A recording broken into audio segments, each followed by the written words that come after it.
Welcome to Low-Key PD. In this tutorial, I'm going to show you how to access an in-slides dictionary. So I'm working on a Google Slides presentation and I want to use a word.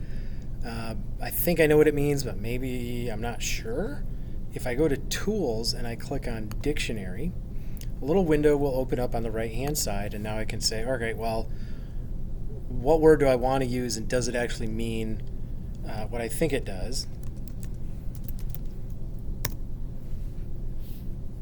All right, so propagate, right, and then I can read through the definitions here. It's a verb, and I get several different definitions, so I can check that against how I intended to use it, make sure that's the right word I want to use. Just a really neat feature here where you can just pop up a dictionary in case you need it. Notice it can also be used to figure out how to spell a word. I spelled it incorrectly, and now I know that it's spelled with an A there. But as you're working on these slide presentations, you have access to a neat little dictionary feature.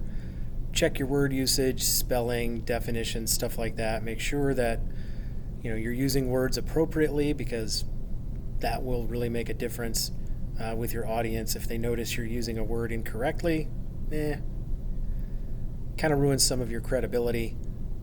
So that is one of the things that you can take better control of and maybe not make mistakes like that.